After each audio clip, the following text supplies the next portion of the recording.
everyone's doing okay today. This is Soapbox After Dark. I've been watching a video and I've been taking notes on the video, and I want to talk about the video. That video being a Sam Seder, Michael Tracy screaming match. They effectively got on air and screamed at each other the entirety of the interview, or almost the entirety of the interview. So 2 points, because I want to give Sam Seder the benefit of the doubt. Sam Seder is a smug asshole. It oozes off of him like a green slime or like a green mist. It's gross to watch. I'm sorry, it just is. Even if he's right, that adds a certain particular grossness to it. In this particular interview, Sam is being a dick to Tracy from the time Tracy gets on to the time Tracy gets off, impugning his integrity, acting like he's somehow some kind of lesser ethics, or that he's not up to the journalistic standards that Sam Seder needs in order to have a debate, but he allows him to be on the show anyway. It was entirely gross. Then you find later on, after the interview where Tracy is off, where him and his work wife are laughing about the jokes that they wanted to use to hit Tracy with when he came onto the show. Any notion of having this kind of substantive conversation was clearly out the window from the origins or from the very beginning.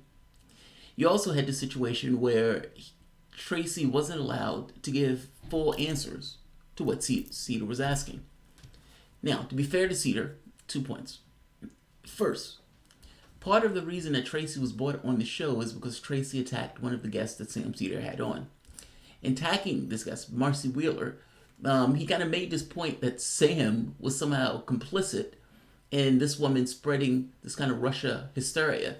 And the fact that this woman was wrong, he's saying Seder needs to come and account.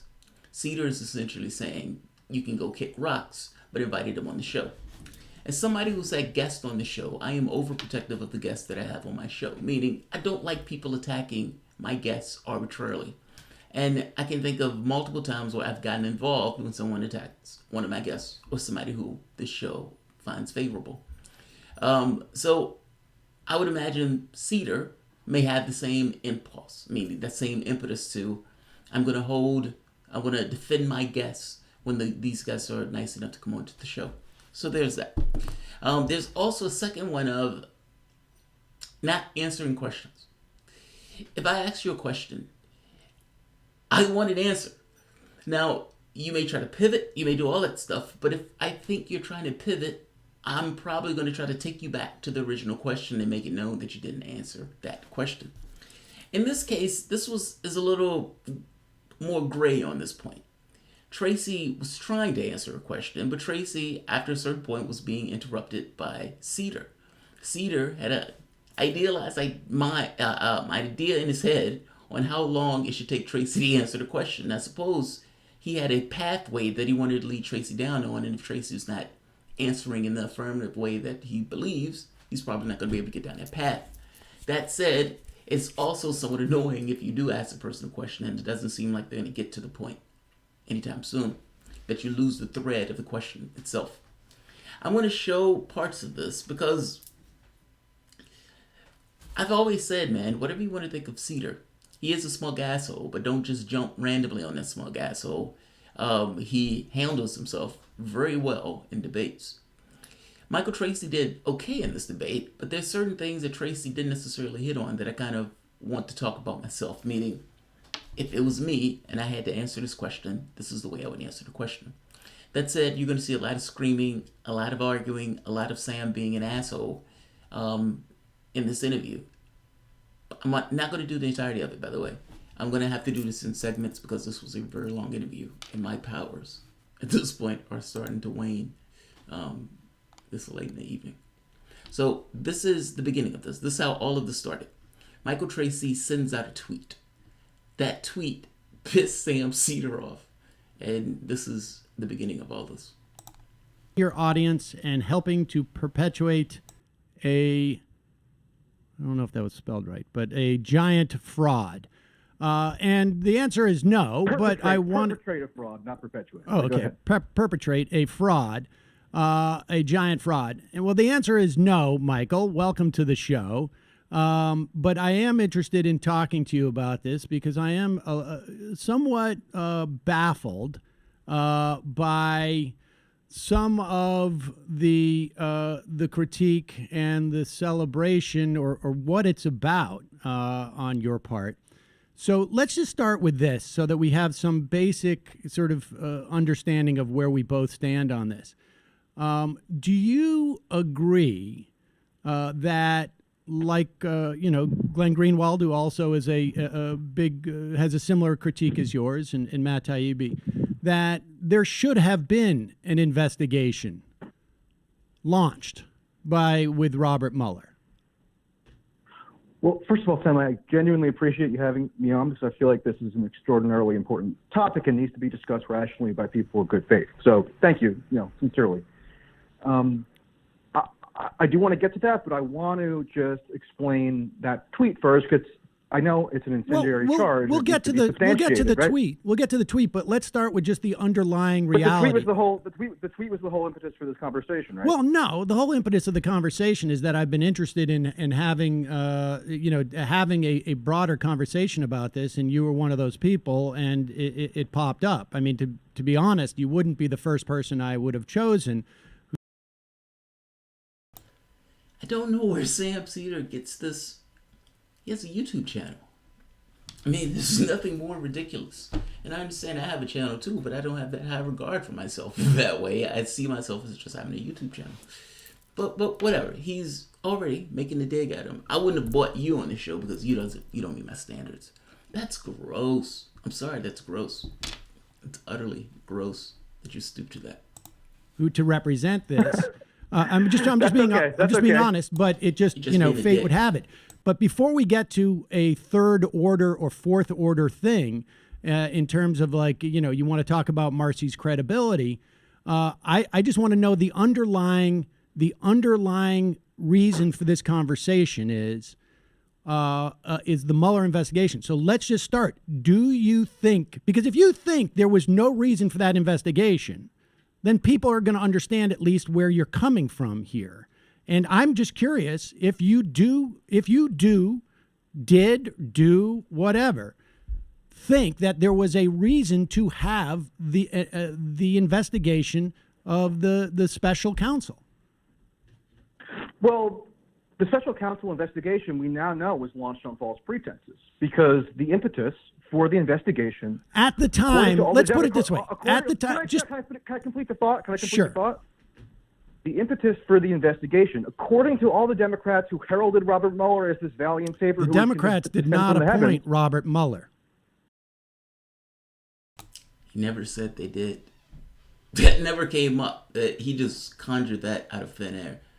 Democrats were hoisting this kind of pushing this narrative of sorts. So let's be honest. And they were screaming that they wanted some kind of investigation into Trump and Russia. Let's be honest. No, they weren't the ones that appointed him, but yes, they heralded his appointment. But they heralded his appointment. Okay, and they touted him vociferously as the person who was going to hold Trump accountable for his purported conspiratorial relationship with Putin that came to be characterized as collusion. That was the whole reason why Democrats were so adamant that this investigation had to be launched. Who appointed Robert Mueller? Who appointed Robert Mueller? Rod Rosenstein. I don't absolve Rod Rosenstein at all. I don't absolve any of these security state officials that Democrats and MSNBC decided that they were in love with over the past 2.5 years because they were convenient foils for Donald Trump. I think it's a total journalistic disgrace. Do you think people like John Brennan were hired by MSNBC? Michael, listen, this is a very easy question for us to have to start this. To start this, okay? Go ahead. The question is, did you think at the time of the investigation, and if it's a different answer from did and do, you can tell me. But did you think it was appropriate to have this to launch this investigation? And if you want to say, do you now, in retrospect, you want to have a different opinion, that's fine too. This is not a gotcha question. This is a question to find out if the underlying thing was a valid thing to have happen. Tracy doesn't want to give ground on this. I mean, clearly he doesn't want to give ground on this. He's talking around the question. This is kind of my point of saying I have to give the benefit of the doubt in saying that I have a show, I've done interviews, and I know I get a little antsy when I feel like I'm in this kind of this dispute of sorts, and that I feel like the person is being cagey. And it sounds like it's odd, right? Tracy is pissed off. Tracy has been going after Cenk Uygur on Twitter, but he's also been this kind of, I guess you can say, righteous indignation in the sense that people attacked him for a position that he ended up being right on. Now, this gives him somewhat of a little animosity of sorts. So it sounds like he's yelling, and to some degree it sounds like he's yelling around what's being asked of him. That's all. It's a little bit weird. That's why I'm giving Sam the benefit of the doubt here in regards to him flipping the fuck out. Sure. I think the underlying thing has now been proven to be a fraud, and it was apparent to me from the very outset. So going back to July of 2016, that it was a fraud. Okay. All right. So he's saying it's fraud. I knew it was fraud from the beginning, going back to July 2016. Whatever that month is, whatever that date is, back then he knew it was fraud. He did not want to give ground on this question. Like, clearly, he did not want to give ground on this question. Now, my answer would be slightly different on this. The fact of the matter is, the Trump and Russia investigation, the only reason you really knew about it is because the intelligence services released information into the public sphere. Meaning, the PP dossier landed with a thud into the public sphere. And the question becomes, well, how did that PP dossier get into the public sphere? Who released that in order to go after Donald Trump? You had a PP dossier that was paid for by the political opposition of Donald Trump. Hillary Clinton, Democratic Party, I think at one point it was the Republican Party paying for it. But nevertheless, you have this dossier, this sketchy dossier, information pulled from a foreign source that got information from the Kremlin, but because they paid for it, it was okay. And they used this and didn't tell the FISA court judge that this was speculative information, that this was somewhat of an uncredible and a source that's not credible. So it's like, if you're asking me, did I believe that there should be an investigation? It doesn't matter what I believed. The information that I had was the information that everybody else had that was leaked into the public sphere in order to get the public sphere thinking in a particular direction. The point of view that I had back then was essentially the point of view that I was supposed to have because of the information that was being released by elements of the intelligence services, not to mention, Democratic Party pushing the narrative. Everybody ran with it. They saw the Trump dossier, and it didn't matter that it was a speculative document. It didn't matter that the credibility of the document was in question. They saw Trump, PP dossier, and ran with it. The Democratic Party screamed it at the height of their lungs. The media ran with it and didn't care that it was speculative. They ran with it. They hated Donald Trump's guts. Democrats hated Donald Trump's guts. And what was politically advantageous to Democrats was economically advantageous to media organizations. And there was this nice dovetail where at the height of their lungs, they screamed that the President of the United States was some kind of foreign agent, and with one innuendo after the next, pushed that narrative. That's the truth of the matter. The perspective that any particular individual will have in the society itself is created by that, which was essentially a major psyop on the country itself. If you're asking this question, then the question would be, if you had the original information, meaning if you were given that information saying that, look, this dossier is speculative, it's a dodgy dossier, and you didn't have the media screaming it at the height of the lungs, and the gravity of that dossier was honest, meaning, look, this is a political operations document, it's not to be taken as some kind of document to indict the candidate on some kind of criminal charge. Not to mention, they used that in order to spy on the Trump campaign. I'm sorry. This looks sketchy to me. The point of view that I would have would be the point of view that I would have that I was given. The point of view that I would need to have in order for this question to be fair would be, if I had the appropriate weight of that dossier, would I call for an investigation? And of course, the answer would be no, because the dossier was just a political document. I'm saying that this question, answer them. Say yeah, because the answer to this, of course, is going to be, well, yeah, you have an investigation, but this is also like the Sam Seder beat Michael Brooks. Who knows? Maybe we should have an investigation about it. You can make this stuff up about anybody. The question becomes, what's the legitimacy of the thing that you're using to indict the President of the United States on this? And I'm saying indict just in the sense of having the investigation in the first place. The fact of the matter is, there was no legitimacy to it. There was no legitimacy. So an earnest answer is no, there was no legitimacy to it. If I had the actual information on the real weight of the document without media and the Democratic Party screaming at the height of their lungs that there's some reality here, then yeah, I would have given it the appropriate weight and there would have been no investigation.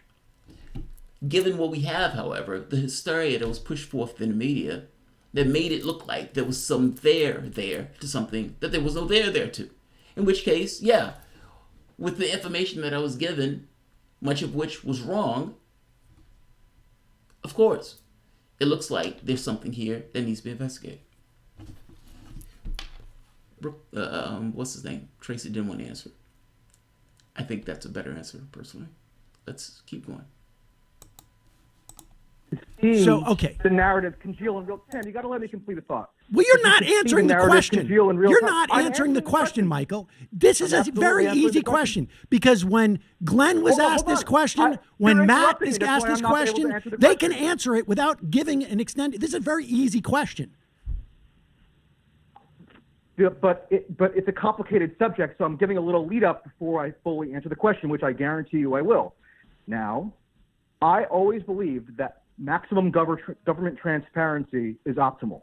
But I was never cheerleading for Robert Mueller because I understood but Michael, you are giving me an answer about retrospect. If you want to say in retrospect, yes. Okay, have you pressed them on their complicity? I clearly thought there should be an investigation. You only thought there should be an investigation because the information that was leaked to the public put you in a perspective or tilted you to a perspective that would lead you to want an investigation. I guess that's the point I'm trying to make here. You never had an honest appraisal of the weight or the gravity of the information that you were given. You were just given information that made it look like there was something going on there. There's a difference in those things. Let's keep going. Now, you're telling me you had no opinion. You were agnostic as to whether trying to ask you a simple question that you seem to be reluctant to answer for some ungodly reason. Sam, I'm happy to answer it. What did you know about Donald Trump's offenses before the investigation in July? What did you know, and how did you know this? I knew that. Did that? Yes.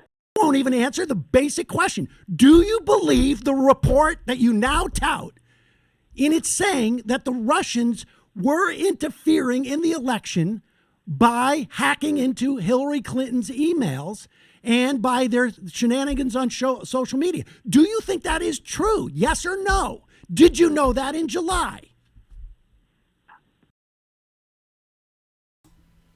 He's trying to make this argument, and I'm probably going to end this video on this one and then cut the video to another one.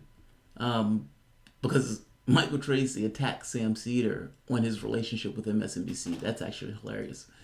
But this very specific argument, what did you know? His point is the investigation revealed information that you didn't know before.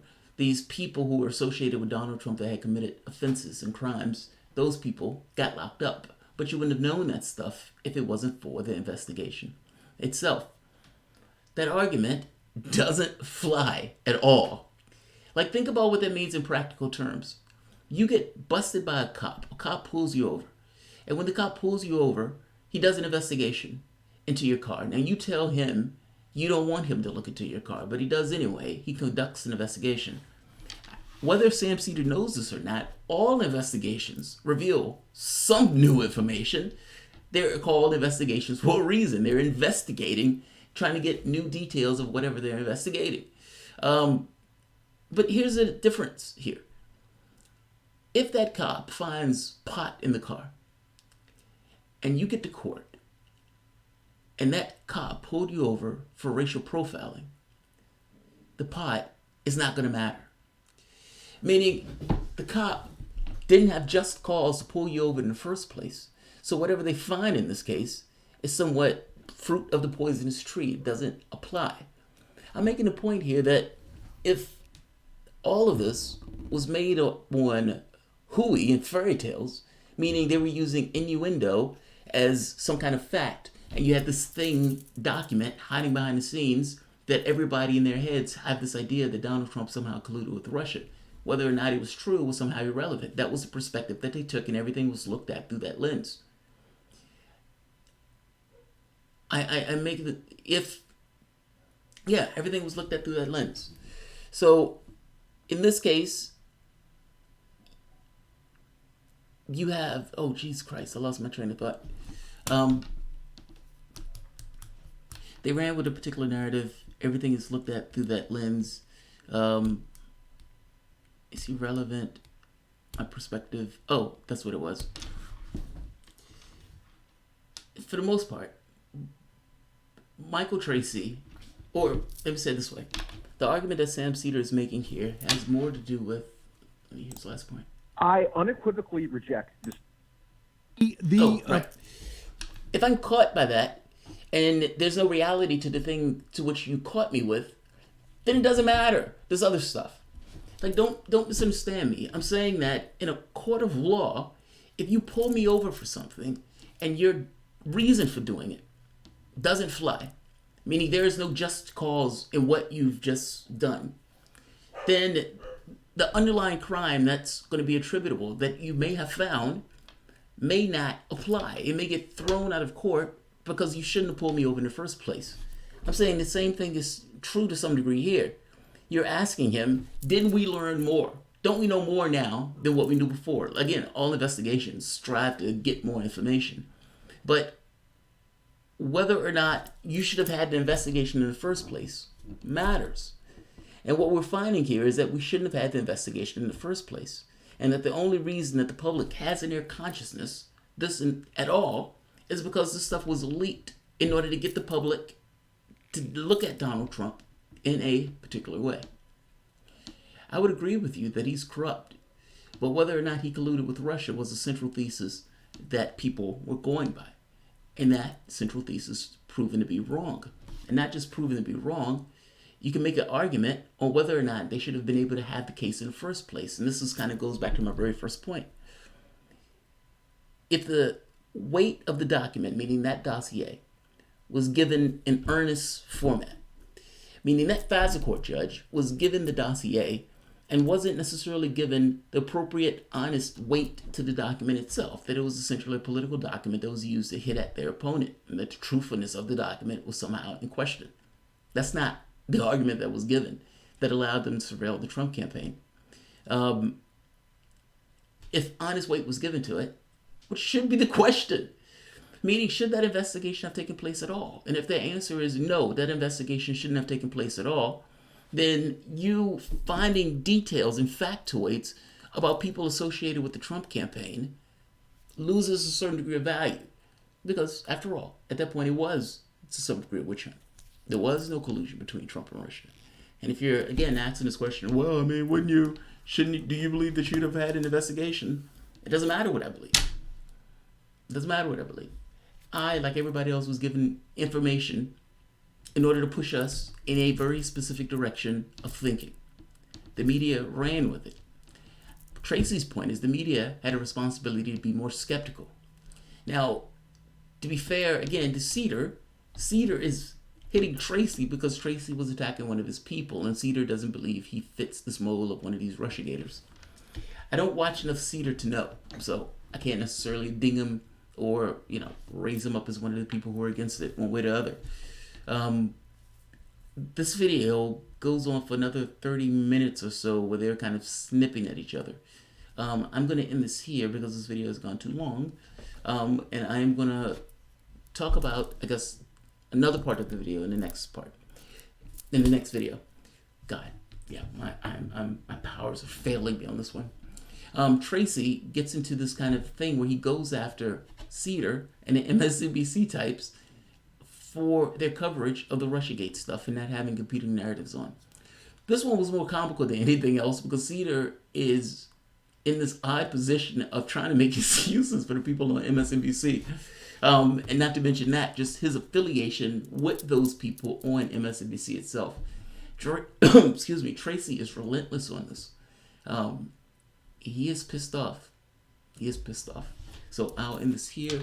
If you guys enjoy the content, please feel free to share, like, subscribe. You can always support through PayPal or Patreon. Thanks all.